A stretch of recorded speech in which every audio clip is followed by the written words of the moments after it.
Oye País, buenas noches, oye País, yo soy Rudy González, gracias por su compañía en esta hora como cada noche. Una semana, la primera semana del mes de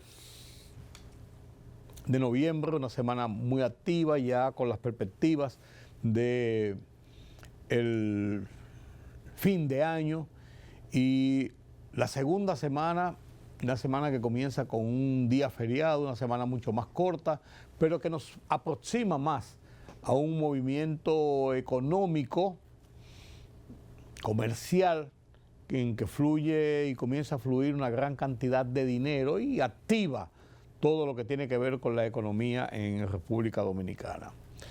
En esta semana anterior, esta semana que ha concluido, está la posposición de la celebración de la Cumbre de las Américas en República Dominicana y ya venimos con los estragos ya finales, incluso siguiendo con lluvias de lo que nos dejó Melissa por toda esta área, por toda esta zona, por nuestra República Dominicana, por diferentes partes del país.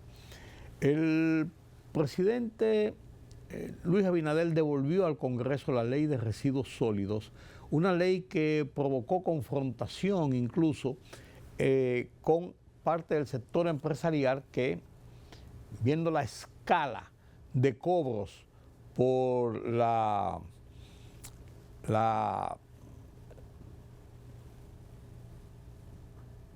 eliminación de los residuos sólidos, suponía una inversión muy importante para las empresas. Y se hablaba de la eliminación del plástico y ahora está el tema del FON, que son elementos empresariales e industriales en mucho auge en República Dominicana, tanto el plástico como el FON. Sin embargo, está el dilema con el tema del medio ambiente, la lucha por el medio ambiente. Son de las cosas importantes. También se ha realizado un simulacro de terremoto que se había pospuesto de la semana anterior, de la última semana de octubre, a propósito del tema del paso de Melissa, los aguaceros y todo lo que ocurrió. Pero es una preparación, una idea de cómo organizarnos y de cómo estructurarnos y estar mentalmente preparados y con los mecanismos idóneos ante la posibilidad de cualquier eventualidad provocada por un fenómeno natural. De eso se trata. De eso se trata. Analizo el tema de la cumbre y yo entiendo que fue acertada la decisión, que fue correcta la decisión del gobierno de República Dominicana. Y doy algunas explicaciones. Un tema que tiene sus controversias, ya la veremos, ya la veremos. Comparto con ustedes mi columna de esta semana en el Listín Diario, correcta decisión. También vamos a analizar los conceptos de Carlos Cuello sobre la situación de la economía y de Julián Roa sobre la situación internacional.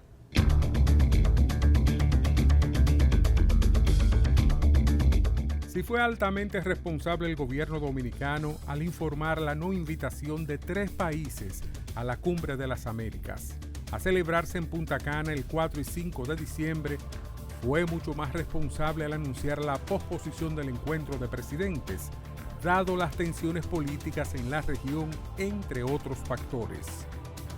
El 30 de septiembre, el gobierno a través de la Cancillería informó en un comunicado que había cursado las invitaciones a la cumbre, con excepción de 3 países, Venezuela, Nicaragua y Cuba. Este 3 de noviembre, por la misma vía, se informó la posposición del encuentro continental en razón de que las profundas divergencias existentes interna y externamente en varios países, lo que actualmente dificulta el diálogo productivo en las Américas. En un análisis que publiqué en Listín hace unas semanas, indicaba que República Dominicana no podía darse el lujo que la cumbre fuera escenario para que un grupito de presidentes contestatarios, de esos que amparados en el populismo de revolucionarios de izquierda, tienen sumidos a sus pueblos en un encierro, la opresión y la miseria. Y por eso se excluyó a Venezuela, que rompió relaciones con nosotros cuando criticamos el fraude electoral repetido de Nicolás Maduro y su camarilla. A Nicaragua y Cuba, ambos gobiernos dictatoriales apartados de la Organización de Estados Americanos, organismo que organiza las cumbres. Hoy, en una acción de coherencia de Estado, el ambiente tenso de la región, con el enfrentamiento continental y de Estados Unidos en especial a la dictadura de Venezuela, así como la lucha contraofensiva de los carteles de la droga, entre otras serias tensiones, más que aconsejaban la posposición de la cumbre, correctamente decidida por el gobierno dominicano. Ya sabremos los detalles.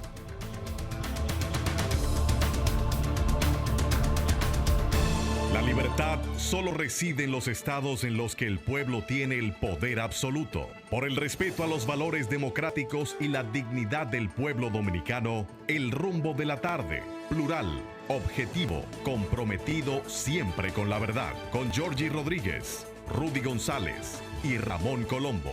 Los poderosos ya están en el aire.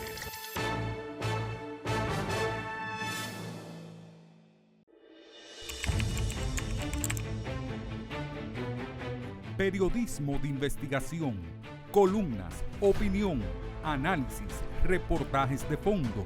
Hora por hora, una completa plataforma multimedia. Periodismo con valor. Noticias horaporhora.com.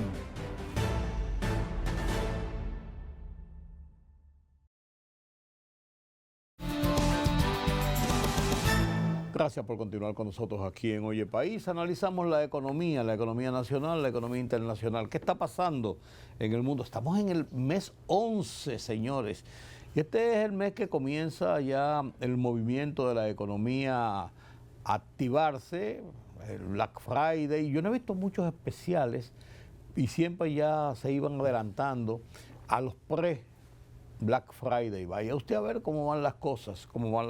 Pero hoy, como cada semana, Carlos Cuello nos analiza qué está pasando, qué ha pasado a lo largo de todos estos días, semanas, meses, qué se espera pueda pasar ya con el final de año y las perspectivas del año que viene. Haremos un análisis más completo ya de año y versus expectativas. Pero mientras tanto, hoy vamos a analizar algunos temas que están en el tintero, en la discusión cotidiana. ¿No es así, don Carlos? Vamos a comenzar por ese mismo. ¿Por cuál? Es ¿Por la recuperación de la economía, la reactivación por ahora. Reactivación de la y economía. la posibilidad de recuperación. Claro. Que ya es de esperarse que sea para el próximo año. Sí. O sea, necesariamente porque ya este año ya lo que resta es consolidar o terminar o concluir los programas en curso y la situación. Siempre se espera que haya una reactivación en los últimos un movimiento mayor. Exacto, en los últimos 2 meses, ¿no? Sí.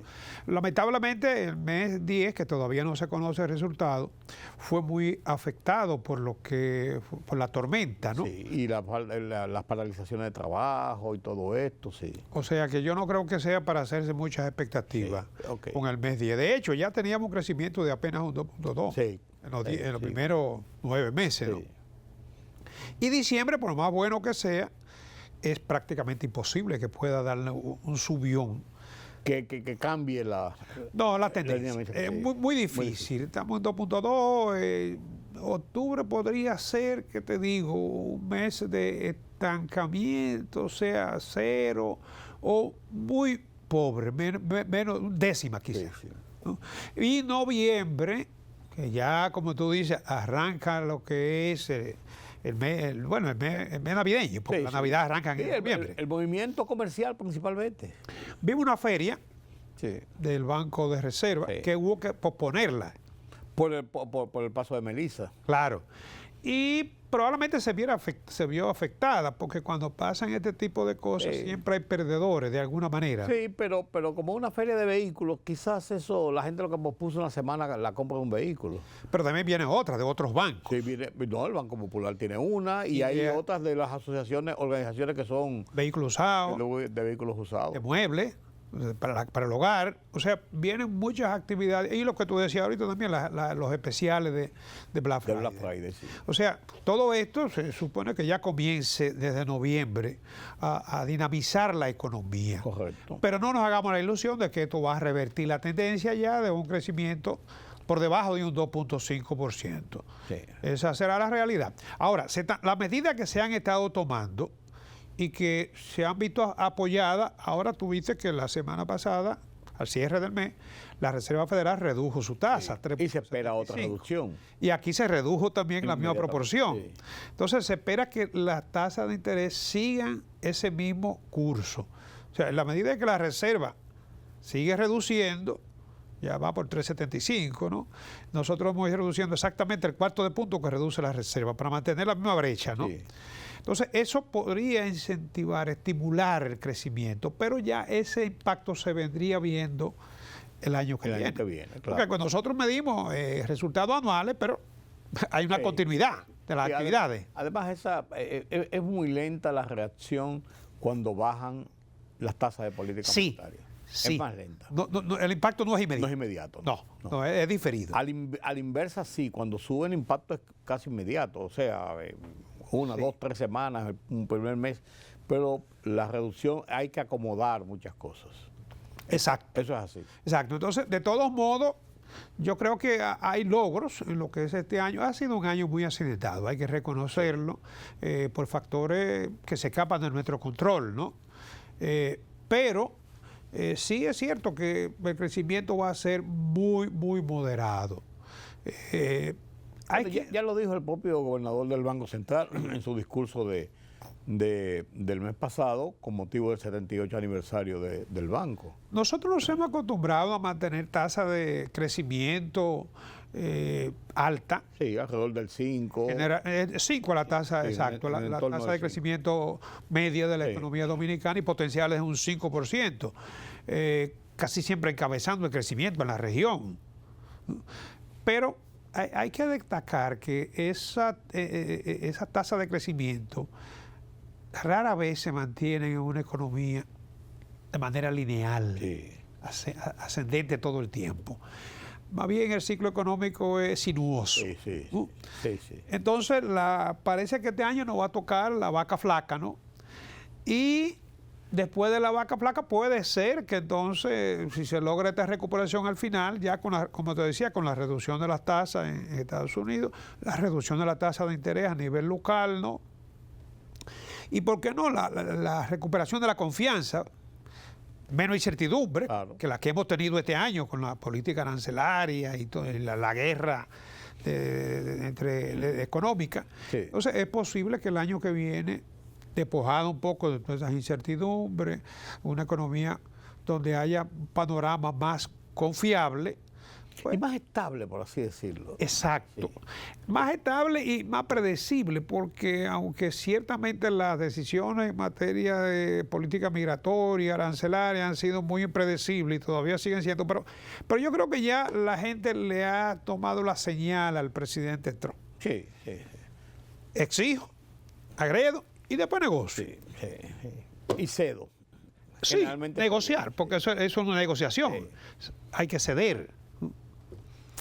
Pero tú hablabas de las vacas flacas. Yo creo que no son famélicas, de todas maneras, las vacas dominicanas en este caso, más flacas de lo de costumbre, pero por lo menos estamos dentro del rango de América Latina. En cierto modo estamos ahí dentro de la pelea. O sea, no ha sido un desastre total. No. Hemos tenido control de la inflación, mantenemos el nivel de la tasa de desempleo en los más o menos entre un 4 y un 5%. El tipo de cambio, aunque ha habido una depreciación, pero está dentro de lo estimado, aunque ha sido más fuerte al final, sí, en coyunturas específicas, sí, primer trimestre y en este último trimestre. Sí. Carlos, las regulaciones de las cooperativas. Mira, he estado hablando del tema. En todos los informes que hemos recibido de las revisiones del Fondo Monetario Internacional, aparece esa preocupación. Porque resulta que ese sector, sobre todo hay que destacar las cooperativas de ahorros y créditos abiertas. Sí.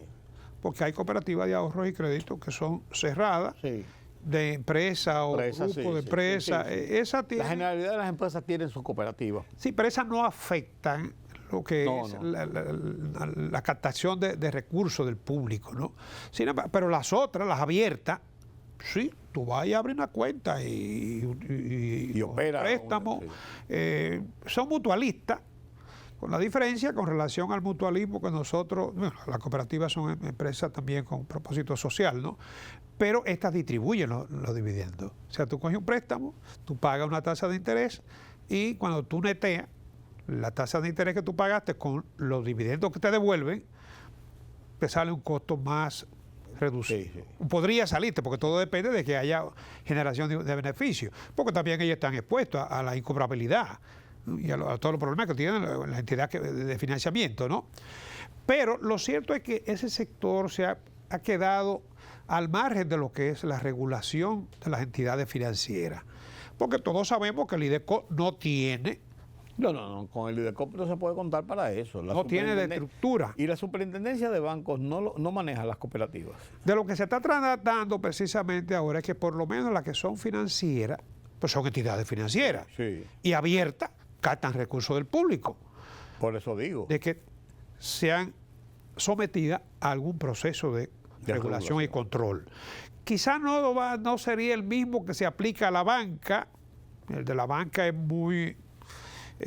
digamos que tiene costo administrativo, exigencia, que probablemente no la soportaría una cooperativa de regulación. Para tú abrir una oficina bancaria, tú tienes que tener una X nivel de inversión, ¿no? Claro. Entonces, obviamente, las cooperativas, como son entidades pequeñas, con propósitos, con fines sociales, quizás no necesitan eso, pero tienen que diseñarse mecanismos donde un organismo regulador del sector financiero pueda aplicarle una revisión, auditoría, requerimiento también de auditores calificados, que no lo tienen ahora mismo.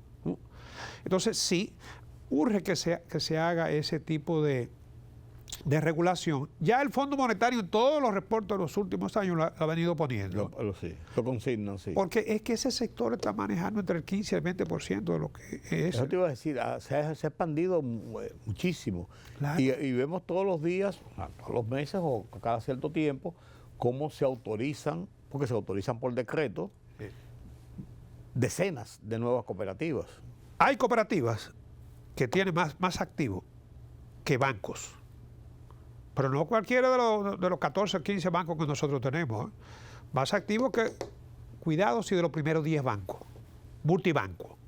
Entonces, ¿qué resulta? Que tú tienes un multibanco que está regulado por todo lo que se le exige a lo grande. Que tiene que cumplir, claro, una serie de regulaciones. Todo igualito. Incluso podríamos decir que hasta los limita en algunas cosas que quisieran. No, claro. Entonces, tú tienes una cooperativa que está operando con ese mismo patrimonio y las regulaciones son muy laxas.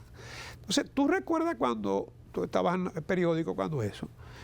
Aquí los bancos estuvieron sometidos a rigidez en la regulación. No podíamos, la tasa de interés no podía ser más de un 12. Claro, sí. ¿Qué surgió? Surgieron más de 1000 financieras. Claro. Que llenaban la página de los periódicos. Claro. Y provocó el gran fraude nacional, porque fue un gran fraude nacional, cuando se vinieron a destapar todas las cosas que se hacían a través de esos mecanismos. No tenía costo de regulación, de exigencia, de instalación, de nada de eso, ¿no? Entonces, justamente cuando se plantea la regulación, pero desaparecieron, no quedan ni 20. No. ¿Financieras? No, y muchas de las que después quedaron tuvieron problemas serios hasta de justicia. Sí, claro. Entonces, aquí tendríamos una situación potencialmente similar, ¿eh? Así es. Y es mejor actuar a tiempo. Ya han habido casos, ¿no? De fracaso financiero y hasta ahora lo que se han hecho, se le ha buscado una solución. La salida será salomónica, como siempre. Pero el problema de eso es que si se produce algún descalabro de una grande, ahí la confianza, la pérdida de confianza y el factor contagio puede llevársela por efecto dominó. Claro. Ese es el peligro. Entonces es mejor actuar. Sí, ese es el gran peligro. Hay algunas que están autorreguladas, que están en el grupo de AIRAC. Ellos tienen una especie de autorregulación, o sea, ellos requieren que las cooperativas que están dentro de AIRAC, que son pocas, pero representan casi la mitad de lo que es ese sector, ¿no? Ese sector incluso entiende que sí, acepta la regulación, siempre ha estado de acuerdo, obviamente con una regulación diferenciada. Pero hay que actuar. Sí. Antes de que sea tarde. Antes de que sea peor. Y tú verás si es tan buena la actividad, como el número comenzará entonces. Lo mismo que pasó anteriormente, claro. Pero eso es saludable para el sector financiero. Y la garantía del usuario, a final de cuentas. Hay gente que dirán, bueno, me quitaron una vaquita que tenía ahí, pero bueno. Claro. Pero te están protegiendo a final de cuentas. Así es. Requerimientos económicos versus fuentes de ingresos. Mira, yo estaba viendo los titulares de la prensa que tienen que ver con economía. Te voy a mencionar 10 y después vamos a analizar lo paradójico, la contradicción, ¿no? Sí. Entre satisfacer una cosa Y la otra. y renunciar a la otra. La indexación salarial. Salario mínimo igual a la canasta. Aumento de coeficiente de inversión pública. Presupuesto equilibrado y eliminación del déficit fiscal. Freno al endeudamiento. Incremento de la presión fiscal. Aumento de la inversión pública, se me repitió. Subsidio generalizado. Control del tipo de cambio y baja inflación. Sí, esos son puntos ideales. Claro. Ahora, tú quieres rebajar de peso, pero no quieres hacer dieta. Sí. Ese es el problema. Sí. Por ejemplo, ahora mismo está sobre el tapete la indexación salarial. Sí. Perfecto. 52,000 pesos, que no se paga impuesto. Sí. Eso está bien. Bonito. Eso está bien. Sí. Ojalá. Recordemos que el salario mínimo no llega a 30. Entonces quedarían exentos como, uno casi, no dos salarios mínimos, porque el promedio de salario tampoco es los 30. Los 30 es el subsector de lo que se considera la escala superior, ¿no? Pero el salario mínimo promedio no creo que llegue a 25 promedio. Entonces serían 2 salarios exentos de impuestos. Entonces, eso sería bien, muy bien, menos burocracia incluso para la renta. Pero son alrededor de 18,000 millones de pesos. ¿Y de dónde salen para el presupuesto? ¿De dónde? Porque el gobierno tiene que compensar esos recursos de alguna manera. O va a aumentar el déficit, que es la otra parte que queremos corregir. Claro. Eso cuando las realidades de la economía y el desarrollo de un país se convierte en la propaganda política. Exacto. Divorcia esa realidad. Claro. Divorcia la realidad porque se oye muy bonito. ¿Y cómo tú lo aplicas después? Eso aumentaría el déficit fiscal, ¿no? Lógico. Entonces, déficit fiscal, más endeudamiento. ¿Cómo va a financiar tú el déficit fiscal? Claro. O con nuevos impuestos, aumento de la recaudación, ¿no? En otra palabra, ¿no? O con deuda. O la otra forma, emitir dinero. La maquinita. Pero queremos entonces inflación controlada. Claro. Y ya la experiencia de la emisión de dinero, ya sabemos, eso conduce a una hiperinflación, en el caso de Venezuela. Ese caso lo tenemos, ¿no? Claro. Entonces, fíjate, el salario mínimo igual a la canasta familiar. Primero hay que destacar que la canasta es familiar. Sí, no es individual. Por hogar, no es individual. Eso es lo primero, ¿no? Claro. Y lo segundo es que tú tienes que tener mucho cuidado con los salarios mínimos. Nosotros, gracias a Dios, hemos tenido éxito en los últimos tiempos porque es un diálogo tripartito, aunque alguien dice que no aprueba, pero no va a apelar al Tribunal Constitucional, ¿no? Pero si tú fijas un salario mínimo muy por encima del mercado, de la realidad, lo que va a crear más desempleo. Claro, porque las empresas van a decir, no puedo pagarlo, tengo 10 empleados, tengo que despedir 6 o tengo que despedir 4. Entonces, ¿no me defiende así, compadre? Claro. Entonces, tú tienes otro aspecto aquí. Freno al endeudamiento. Si no corrige el déficit fiscal, no va a frenar el endeudamiento, ¿no? Aumento de la inversión pública. ¿de dónde van a salir los recursos para la inversión pública? Para aumentar la inversión. Si la mayor parte del gasto se va en gasto corriente. Entonces es verdad que tenemos un coeficiente de inversión pública menos de un 2% del PBI, pero tú necesitas recursos. ¿De dónde lo genera el Estado si no es de los impuestos? Queremos también tipo de cambio frisado. Eso no puede ser. Pero yo sé, todo esto la gente dirá, bueno, pero aquí usted está justificando al gobierno. No, es verdad. El gobierno tiene que mandar señales de eficiencia en la administración de los recursos. Esa es otra cosa. Pero tiene que tener los recursos para mostrar su eficiencia. Pero hay algo cuando hablamos de inversión, porque la inversión puede ser pública, inversión privada, inversión extranjera. Pero cuando hablamos de inversión, exigimos que el gobierno asigne mejor los recursos. Pero no hay mecanismo para no le exigimos al sector privado que invierta mejor también, porque no es que se le está negando su derecho. Pero cuando una empresa decide adquirir un jet privado para vuelos esporádicos, no se le exonera de impuestos. ¿Está mal invirtiendo? Sí. Eso no beneficia a la economía. No. En modo alguno. Y digo jet privado, pero también hay exceso en adquisición de activos suntuosos que no van en beneficio de la producción. Propiedades, apartamentos, villas y una serie de gastos incluso. Es uno de los grandes problemas ahora mismo de la economía de mercado versus la economía centralizada. Cuando tú ves que China mantiene una expansión de su economía, los empresarios chinos no se dan la vida suntuosa que se dan los empresarios en países capitalistas o economía de mercado. Bueno, porque es un régimen de Estado diferente. Centralizado. No es que estemos abogando por eso, ¿no? No, pero sí, es lo que lo explica. Conciencia de que lo que beneficia a la economía es la inversión productiva. Claro. Pues tenemos que tenerlo claro. Claro. Pero a nosotros, si no es a palo, no lo entendemos. No, es lo que te digo. Queremos rebajar de peso, pero no queremos hacer la dieta. Así es. Don Carlos, hemos agotado la jornada. Sí, así es. Hasta este momento. La semana próxima tenemos ya nuevas perspectivas. Ya debe salir el informe del mes de octubre para la semana que viene y ya podemos analizarlo con más detalle y además ver la perspectiva sobre cómo viene, porque la están telegrafiando con tiempo las tasas de interés en los Estados Unidos, y entonces eso nos va a decir más o menos cómo viene este fin de año. Eran, creo que 3 reducciones. Ellos hablaron de 3, pero... Es casi seguro que el próximo mes también. Sí, pero han dicho que con el tema del gobierno, del cierre del gobierno, podía tener algunos problemas aplicar lo que ellos estaban planteando. Lo vi en uno de los periódicos. Vamos a ver qué pasa. Vamos a ver.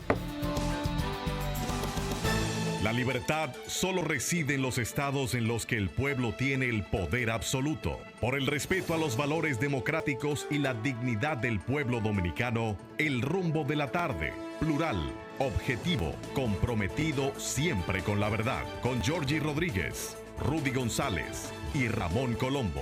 Los poderosos ya están en el aire.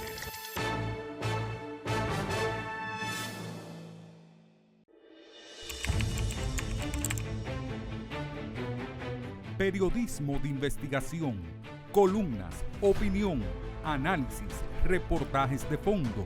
Hora por hora, una completa plataforma multimedia. Periodismo con valor. Noticias horaporhora.com.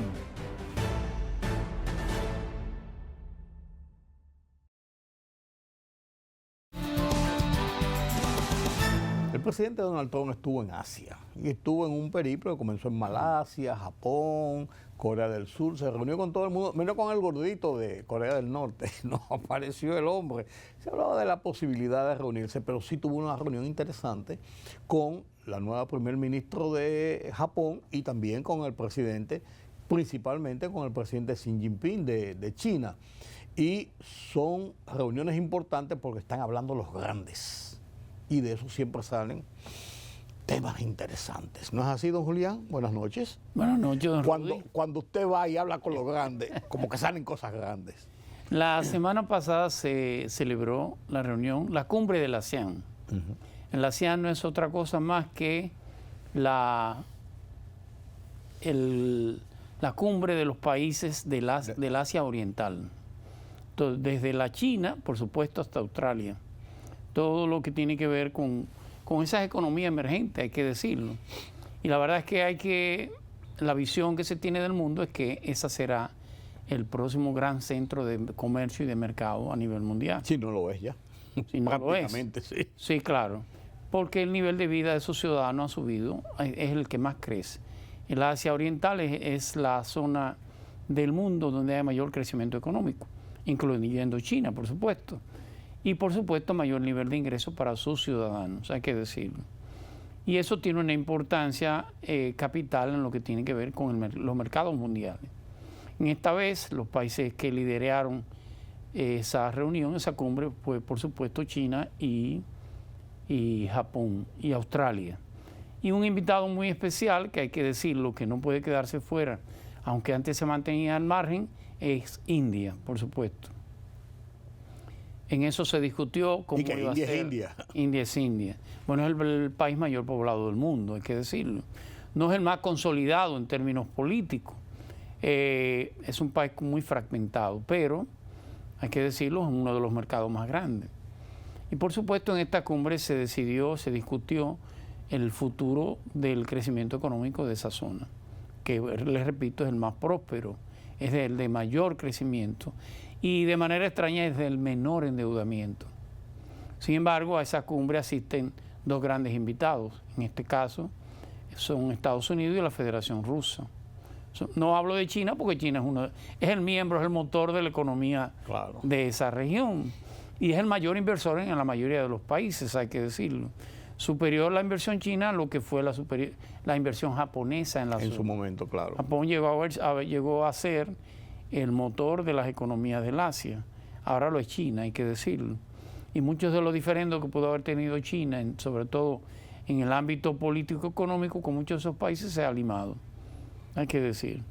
¿Qué importancia tuvo esta cumbre? Bueno, como usted lo planteó, se celebró una reunión entre dos jefes de Estado que estuvieron un poco divididos, en el caso de Lula y en el caso de Donald Trump. Y en cierto modo se limaron las asperezas.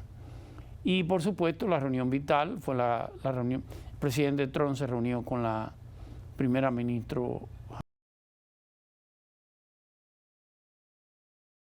japonesa, el PLD, Partido Liberal Democrático de Japón, tiene cerca de 30 años en el gobierno, sustituyendo a sus primeros ministros. Y por supuesto la reunión de Donald Trump en Corea del Sur, con este caso con su homólogo Xi Jinping. Una reunión en la cual el presidente Trump dijo, bueno, de 12 puntos yo le doy 10. Significa que la reunión fue exitosa, según la versión de Estados Unidos, y ¿por qué no creerlo? Y aquí se discutieron temas que son vitales para el crecimiento norteamericano. Por un lado, aunque no es menos importante, el tema de los commodities. China es el gran comprador, ha sido siempre el gran comprador de productos agrícolas de los Estados Unidos. El caso de la soya, el caso del trigo, el caso del maíz. Y en este diferendo del tema arancelario, China prefirió comprarlo a Sudamérica, específicamente a Argentina. De su amigo Milei. De su amigo Milei, pero siempre la casa es más importante que los amigos. Sí. Al final sí, un acuerdo para que China fuera el gran comprador de los commodities norteamericanos. Y algo que consiguió Trump, por supuesto, que tuvo que ceder fue el tema del arancel. Hacer una degradación del arancel en productos chinos a Norteamérica, de un 57 a un 47, hasta llegar a un 10%. Y algo estratégico fue la no prohibición o la no generar algún tipo de retranca a la importación de tierra rara desde China hacia Estados Unidos. Que ese es el tema ahora, las tierras raras. Es el tema vital, sí, claro.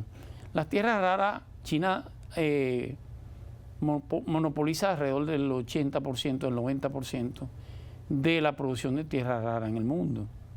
La tierra rara es un elemento vital en estos momentos tecnológicos para la producción de celulares, de comunicación, sí, pero sobre todo para la industria armamentista norteamericana. El tipo de construcción de aviones de alta tecnología, de de quinta y sexta generación.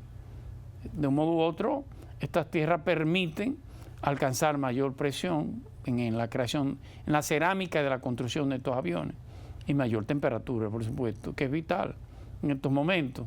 O sea que la reunión con Xi Jinping, tal como China lo había planteado, era un tema de tiempo. Sí. China estaba dispuesto a esperar el tiempo que Donald Trump quisiera. Sí, porque los Estados estaba Unidos... dispuesto a superar a Donald Trump si era necesario. Sí, porque en los Estados Unidos las cosas pueden variar cada 4 Totalmente. años. Así es. En China no. Exactamente.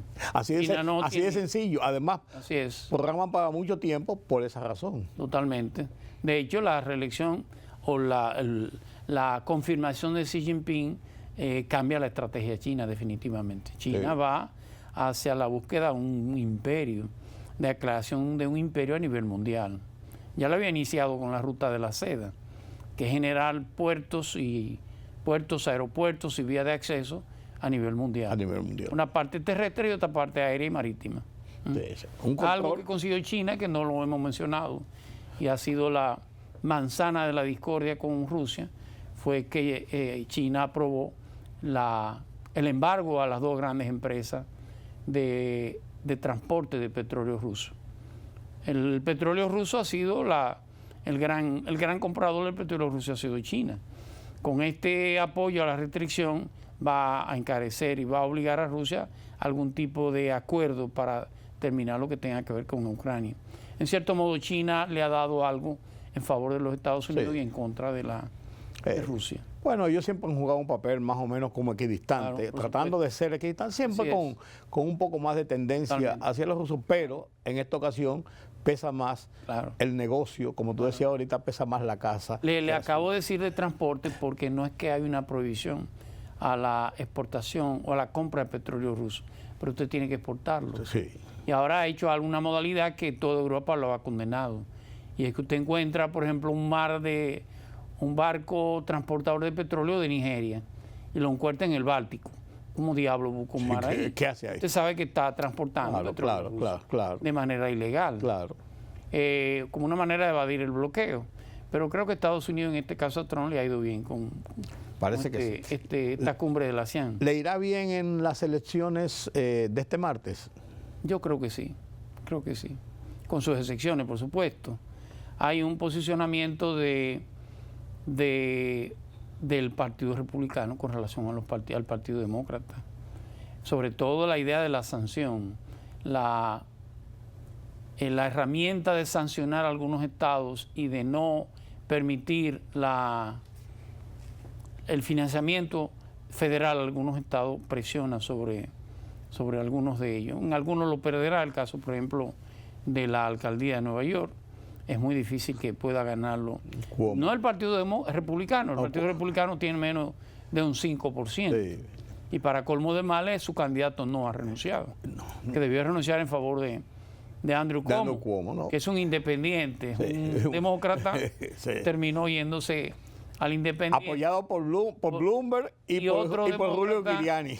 Y por Eric Adams. Sí, por Rudolph Giuliani, que está en una situación que yo me quedaría en mi casa tranquilo. Todo indica que el joven Mandani va a ganar la alcaldía de Nueva York. Sí. Que es un joven árabe. ¿A dónde? Es ugandés. ¿A dónde hace esquina él, que es musulmán e izquierdista? De izquierda, musulmán y ugandés, de doble nacionalidad. Sí. Bueno, los republicanos han dicho que los norteamericanos, los neoyorquinos se olvidaron del 11 de septiembre. Fueron los musulmanes quienes tumbaron la Torre Gemela. Entonces, parte de la campaña republicana es que New York fall down, como ellos dicen. Sí. Nueva York ha caído, va a caer el martes en manos de los musulmanes de nuevo. Sí. Por eso te digo. Pero ha hecho un trabajo comunitario importante este joven. 34 Tiene años. El voto latino, 34 años. Tiene toda una tradición musulmana.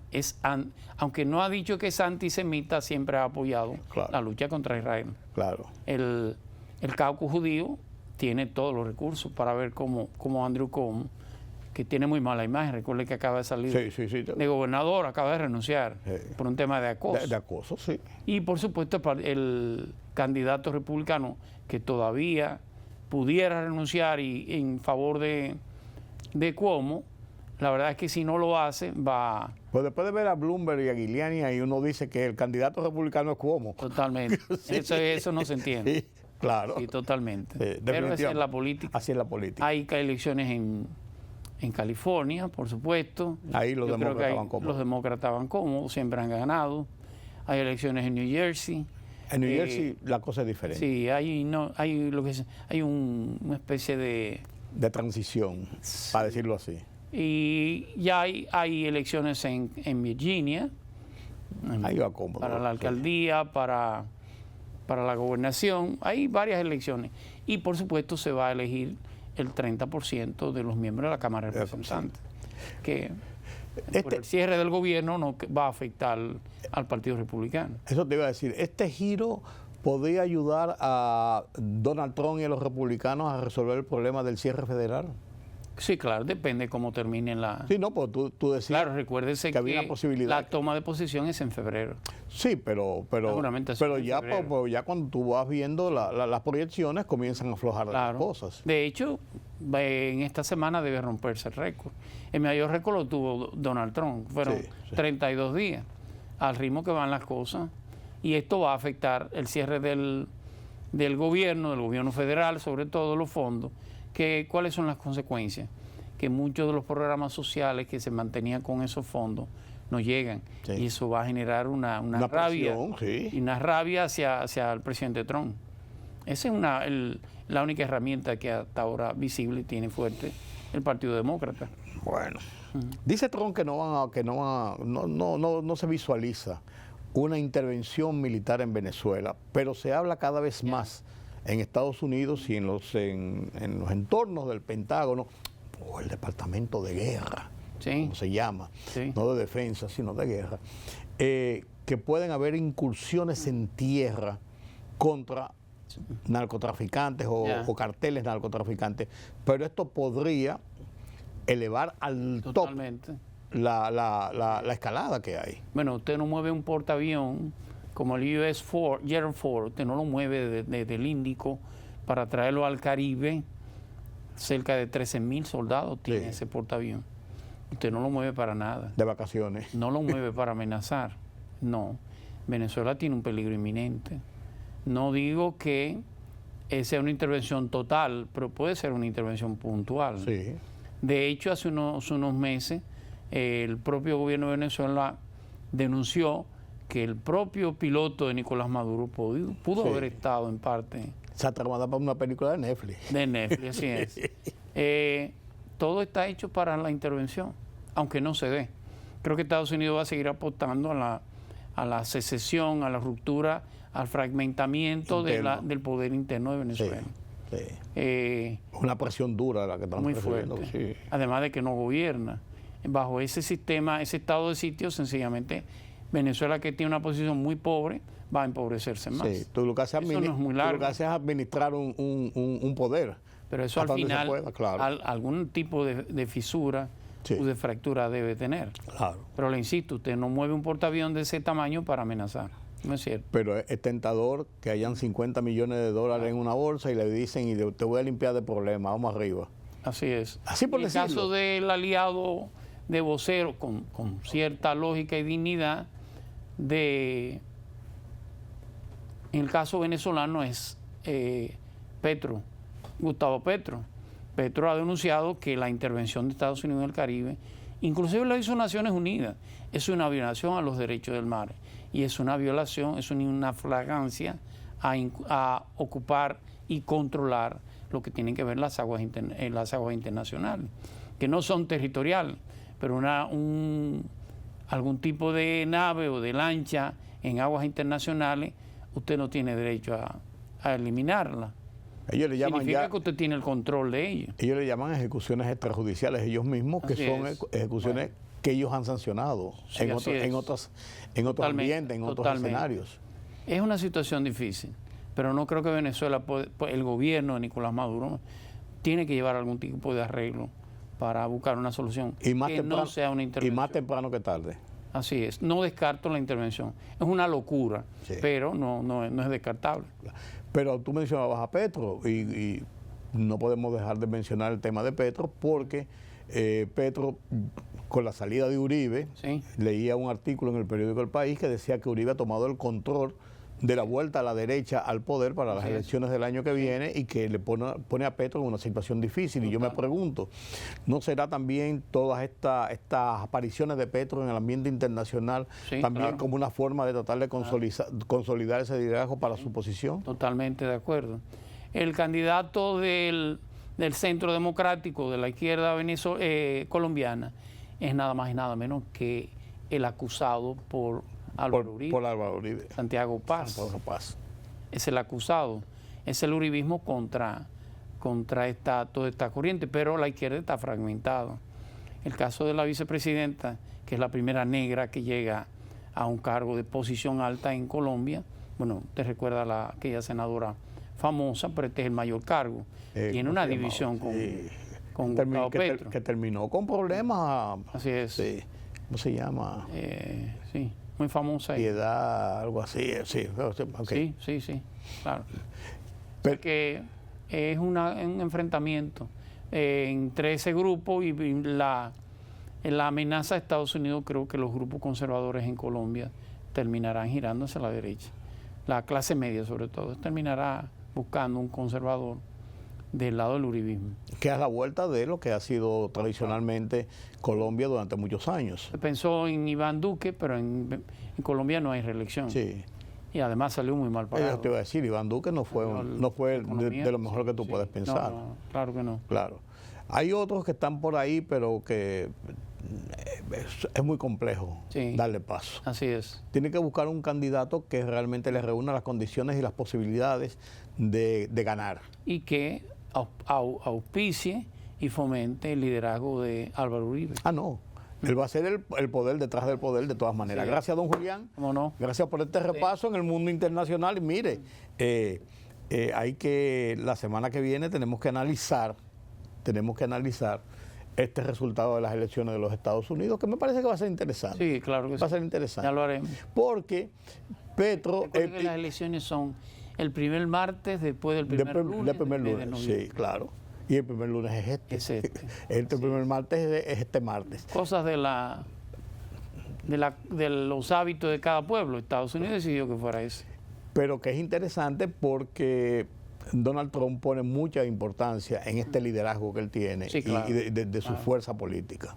Sí. Así es. Así es. Gracias, amigos, por acompañarme en este comentario con Julián Roa sobre la situación internacional. Y con esto concluimos nuestra emisión de hoy, aquí en Oye País, en Color Visión, con una cita para mañana nueva vez, a esta misma hora.